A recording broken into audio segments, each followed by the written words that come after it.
Let's go to the second game my regular guy hat is looking at, and that would be the Tampa Bay Bucks going out west to play the Rams in what many people believe is the best two teams or two of the best three teams in the NFL playing each other. And this is another 55 or 55 and a half point over under. And this game, there are a lot of different combinations in this game. So last week, we had Mike Evans with his 2 touchdowns because there was the week 1 struggles. And I guess the question you have to ask yourself, how are the Rams going to approach defending the Bucks? Are they going to just try to take Evans out of the game with Ramsey? Because if you think that, then it's easy to just kind of stuff him to the side, and it will be another Mike Evans classic down week, big week, down week. And then from there, you're looking at Antonio Brown and Chris Godwin. And how do you feel about picking pieces from that offense or that game in general? Yeah, we got to see if Brown's going to play, right? I think they said that whole team is vaccinated, so he needs to have passed 2 tests. Well, let's assume Brown plays because I think it makes it easier. Because I was big on him being on an inside guy out of Brady's hands, like they used Edelman against the Rams. Just get out of his hands. Don't let the pass rush get him. That was my initial thought was if I was using Brady, I'm going either Godwin, who runs a lot of routes on the inside, or Brown, or both. Yeah, yep. I like pieces from this game, particularly on the Ram side more. Yeah. I don't know how much of Brady I'm going to be using, quite honestly. In that, first of all, I love the Mahomes ceiling this week. I love the Kyler ceiling this week. I love the Lamar ceiling this week. So I really try to limit my quarterback player pool. And then when I'm just going to compare directly in the same price range, I think I'd rather go Jalen Hurts against Dallas in that division game. Dallas is due to kind of come back to life as far as the defense is concerned this coming week. So I don't know how. And Brady's he's traveling west. They're in LA. Just as far as I'd rather kind of stick to those rushing floor quarterbacks on such a heavy slate this week. So Brady overall in that environment, I might not be using, but the pieces I will. I'm just going to have to take a look at ownership, the way I split up between Evans and Godwin. And, there'll be moderate secondary stack guys in my build. That's kind of how I'm looking at it. On the other side, I'm actually going to make the same kind of comparison as I did with the last game. 2 very popular double stacks last week was Stafford with either Rams receiver and Tyler Higbee because of Higbee's huge, route running tree that he showed week 1 and how often he was thrown to and how many times he run routes. You won that week 1 bet on, and then also Jared Cook being double stacked with either Keenan Allen or Mike Williams. Now both of those double stacks missed last week, and I believe this is a great opportunity to reintroduce both of them. The Herbert one from the last game, and now the Stafford double stack using Higbee, who's either coming in at 4,000 or 3,900. And my particular belief is that Robert Woods, who had all the routes run, all the targets you could imagine, he had a great game against them last year. This is a week for Woods, deep woods, mosquitoes everywhere off. And that's so I would avoid the Cooper Kupp chalk. And if he wants to burn me for the 3rd straight week, fine. But with Darrell Henderson potentially limited and that Bucks fantastic run defense and Sonny Michel ain't going anywhere, Stafford's going to be chucking. And if you're looking at 55 and a half point over under and you could eliminate Cooper Kupp from your pool, I'm smelling catches and touchdowns for Higbee and Woods. So that's something that So I'll say this: like if you're building mass entry like I do, like you learned the lesson last week, and I'm happy I did not eliminate Cooper Kupp from my pool. I was under the field, but I didn't eliminate from pool. You can't eliminate maybe the number 1 fantasy receiver from your pool altogether. You just can't do it. What you do is you manipulate projections or you manipulate ownership percentages, and you do it that way. But that said, I'm totally with you. I'm really big on Higbee this week, especially at 4,000, especially still running 100% of snaps, especially busting last week. For that 4,000 price tag will allow, again, that's mid-tier for a tight end, but given the what this slate is, where I think there's some really spend up points that you need to get to, I think Tyler Higbee is somebody that I like a lot. I'm with you on Woods. It just makes sense to go contrarian in that sense. Now, that said, I still think he is projected within like the top 7 or 8 receivers in ownership.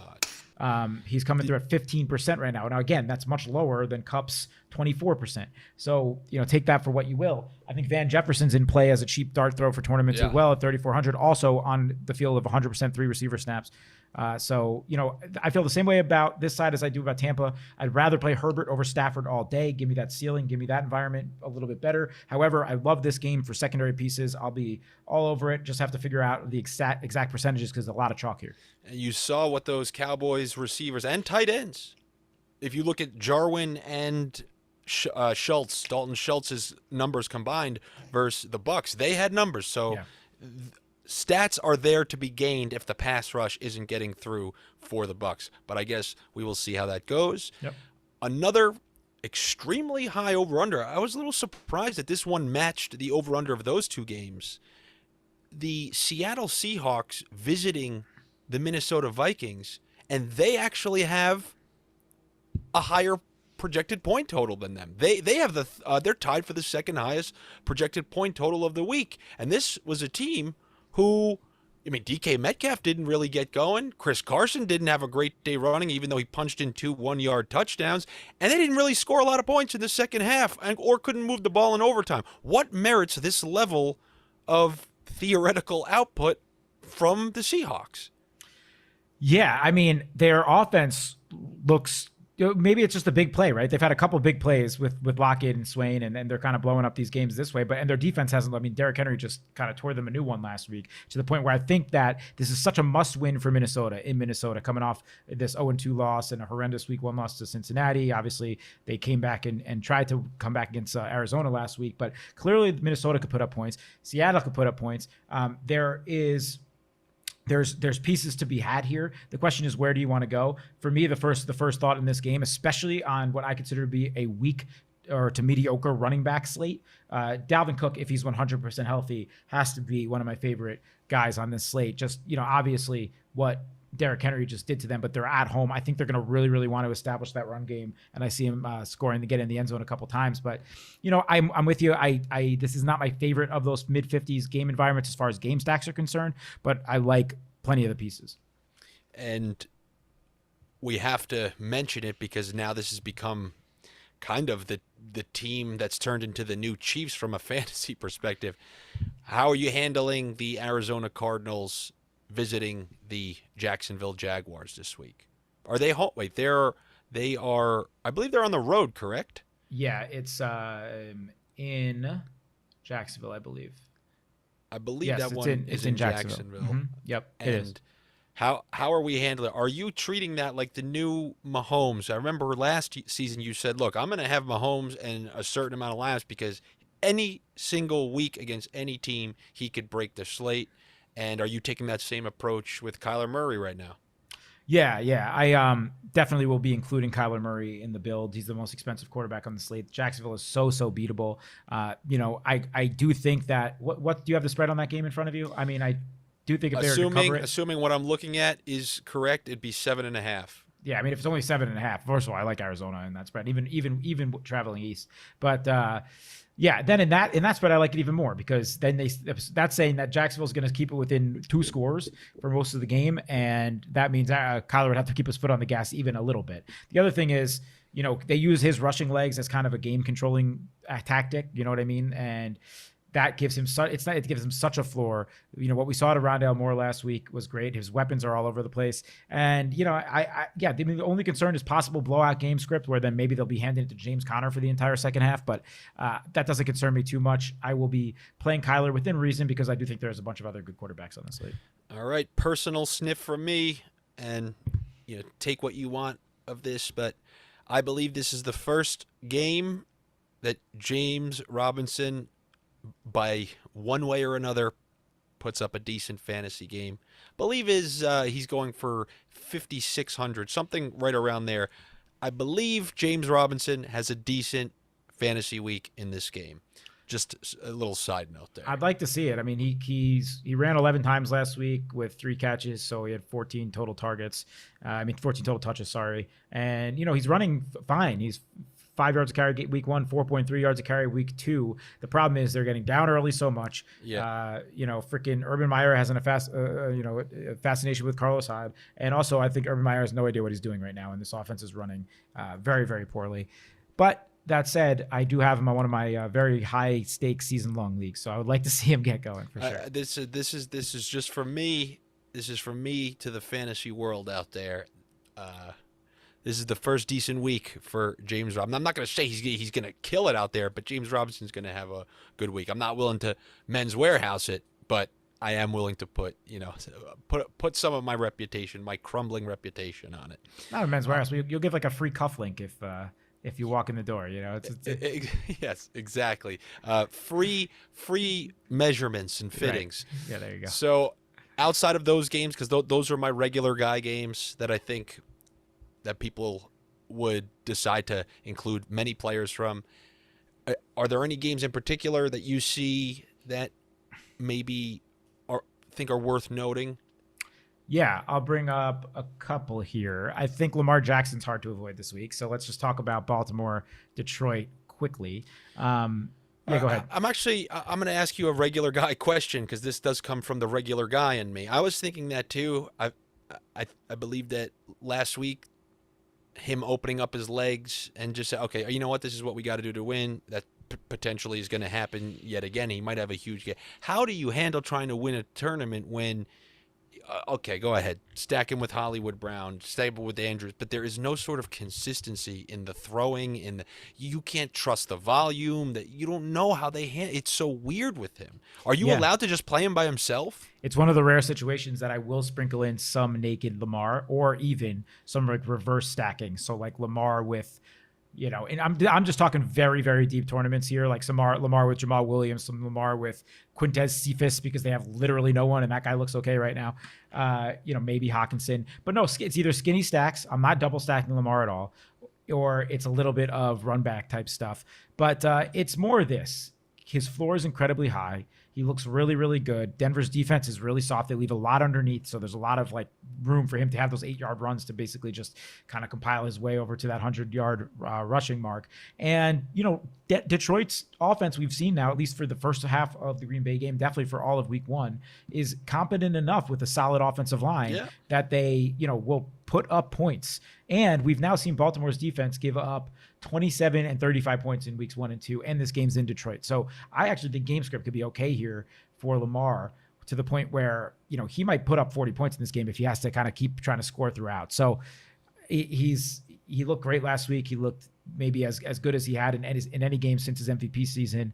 And we know he's a threat for whatever his production is in the air and rushing. And the last thing I'll say about this, I think he's totally good with the Marquise Brown skinny stack, totally good with the Mark Andrews skinny stack, who I think Andrews has been, again, disappointing through 2 weeks here. I think he'll come in at pretty low ownership at that 5K range. He's due. Him and Kittle are due for solid games.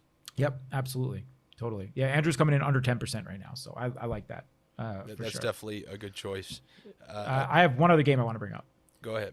And that is Buffalo, Washington. So that's confusing to me. It's confusing, but there's this. It's in Buffalo. That we have not seen that Bills passing offense unleashed yet. Washington's defense looks like a complete fraud from what they were last year. They just gave up 30 points to the Giants. They were letting a lot of plays happen over the top. They're letting a lot of plays happen to slot receivers. They let Daniel Jones run all over them. I am very in on a discounted Josh Allen right now. Now I think he's 7,000, coming through at around 7%. People aren't going to touch him. Stephon Diggs, same thing. I mean, I think Diggs is coming through at like 10% ownership, but he also is very discounted, 7,600 at home.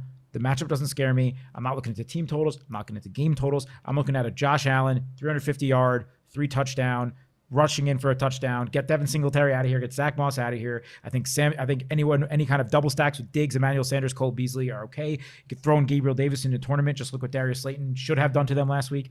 I like that team, and I think it's kind of discounted this week and under-owned. With Washington getting those extra days of rest, many times you see teams underperform, and I believe with a couple extra days of rest, them going up to Buffalo is not going to be any easy task for Buffalo, because I think there's a weird part of Buffalo that's starting to second out itself, like, deep behind those closed doors. Deep behind those closed doors. The Allen questions that people, they kind of refused to answer until like 3 quarters through the season last year. Like, you know what? No, he can throw. His numbers, his accuracy downfield is coming way back. It's like Stephen A. Smith's hairline back. It's coming way further back than anybody would have imagined. And I think people are rightfully scared because even though he played fantastic last year, all last year, for some weird reason, I still wasn't so. He just wings it sometimes, and it's off by so much that you're like, God, that just something doesn't seem right about it. And this is going to be a good one where we're going to see, because I also believe that as a team's defense plays better, there's just this natural psychology where the other side plays worse. You saw that with the Broncos defense. Jesus, is like 10 years ago. But Kyle Orton goes out there, they're giving up 40 points a game. Tim Tebow takes over. The same exact defense is giving up 9 points a game. And as that offense doesn't hum, I believe the defense continues to play well. That's 2 straight great games for that defense. Leslie Frazier's winning defense of the week. They're going out, getting chicken wings up there in Buffalo. They're riding high too. And if the defense shuts them down, there's no reason for Allen to go winging it out there against a very good defense. Just a thought. Just a thought from the, what do they say, devil's advocate? I love when people say that. Oh, just to play devil's advocate. No, you're actually just a piece of garbage who wants to just shut me down. No, I'm playing devil's advocate. I'm gonna respond. Good. So I think we're just a little bit different on Josh Allen. I think he is who was second MVP voting last year. He is a fantastic talent. And the other thing we have to forget is he's good for 50 rushing yards and a touchdown nearly every week. He's due for a rushing touchdown. That gives him a very high floor. But 2, just look at who they played this week. They played in Pittsburgh week 1 with a fully healthy Pittsburgh defense. They had to adjust their game plan. They weren't able. They were at home. They were at home. Sorry, at home. Regardless, they played. They played against Pittsburgh week 1 against a fully healthy Pittsburgh team. Carr had a ton of trouble with them. TJ Watt went down. They were a completely different team. That's true. Then they go last week. Tua goes down in week 1 in the first quarter. The run game's working from the start. He only threw the ball 33 times. That's like 18 times for any other team. Yeah, but against the Michelin man, Heineke, what incentive is there to really try to run it up when they know they're playing this quarterback? They got up so big so early that they were actually going to be able to run the ball out. Yeah, maybe that could happen again this time. But if it does, I don't expect it to be from 2 more Zach Moss in touchdowns or 2 Devin Singletary touchdowns. Regression's coming for him in the right way, and we will see those downfield numbers increase even if a little bit. Even if last year was the total alpha high end of that spectrum, it'll come back to life. We're on a 2-week sample size here. I think the buying opportunity on Josh Allen is right now. I'm not even necessarily a buy low guy on quarterbacks, but in season long for sports cards, if you guys listen to Establish a Collection, we can talk about Josh Allen. There's a lot of buy low opportunity right now, including on a DFS slate here. I won't go heavy because, again, I like a lot of the quarterbacks on this slate, but I don't think he's being talked about. I don't think he's being appreciated. And at home, particularly here, the long rest thing is a fair argument. And I want to kind of, unless you have something else to say, I want to pivot that into one more game to talk about. For the long rest I'm done. All right, cool. So talking about long rest, my only pay down quarterback this week is Daniel Jones at home. And it's great. I wanted to talk about this quickly too. Yeah. So obviously the Giants are on long rest. They're coming home. Let's freaking step up for Eli Manning, please, because we're retiring his jersey. Obviously, I'm on the team. You're going to be there. You're going to be getting the ropes ready before the game. Yeah. It's exactly right. Exactly right. So, but it's more that the Falcons are as much of a mess as the Giants are, and both teams are desperate. They're both 0-2. But you had to be encouraged what you saw out of the Giants' offense last Thursday night. Jason Garrett wasn't holding them back too much. Daniel Jones looked great with his legs. He didn't turn the ball over, and his rushing floor in games that they're favored is very, very high. He's actually a very good deep ball passer, and if they could just figure out a way to kind of not be that 12-point Giants offense again, they don't even have to be that 30-point team that they were 2 weeks ago, but if they can be like a 24, 22-point team, have that game competitive and go out and win, I think at 5,800 or whatever he is the mid-tier quarterback that I'm targeting. Yeah, this is a case for me. There's something about the Giants and the Falcons that stood out to me looking at this. The first piece being Kenny Golladay. He looked big out there, and he just was slightly out of sync. And this is going to be a case of the squeaky wheel gets the grease. Yep. Yelling on the sidelines, Golladay, he did a great move, by the way. Anytime there's an issue where you might be under the spotlight, just say, oh, no, I was yelling at Jason Garrett. And, the whole world hates Jason Garrett, so it's, oh, okay, good, never mind. You're not a hate case. You're doing the absolute right thing. Yep. Kenny Golladay is going to be great if you could sneak him in there. And I agree. I foreshadowed this before when I said you missed out on Derrick Henry last week. He was that who was that running back who people were just, they had no faith in after what they saw. And you probably, you could start the I'm sick right now, probably when I announce this to you. You might be the person who misses out on a very, very big Saquon Barkley game this week. When you look at his snap count last week, he showed that he could still kind of break a run, and the confidence was there. Each week he's going to slowly build more confidence, and they know that they have to get him involved, and this is against Atlanta's run defense. All the elements for him to have a huge game. If he doesn't do it this week, you could really start getting scared. I'm all in on Saquon this week too. 80% of snaps. Early ownership is 11%. I think that creeps up towards Sunday closer to 15, but regardless, I'll probably be over that because that mid-tier 6K running back range, we talked about it last week, is the range that gives you flexibility in lineups, especially when you need to pay up a receiver. And he is somebody that, especially in this matchup, I like quite a bit. I'm with you on Galladay. He'll start to get there. Probably higher on Shepard at a cheaper price despite the higher ownership, but I like both those guys. And, there's pieces on the Falcons you could take too. I think Cordarrelle Patterson at 4.6 or whatever he is fine. Mike Davis will draw. Ridley's price. Yep. To like Ridley's price came down, and you got to figure he'll get the Bradbury shadow, but you know what? Terry McLaurin just ate him apart. So no reason to think that these guys aren't solid run backs, solid plays. I think this is a real crusty one, but Mike Davis at 5,100 will draw nothing, will draw absolutely nothing. And, I think that is a spot where he is still running okay. Just game script has had Cordarrelle Patterson in there. I like both those guys as just throw-ins to a pool.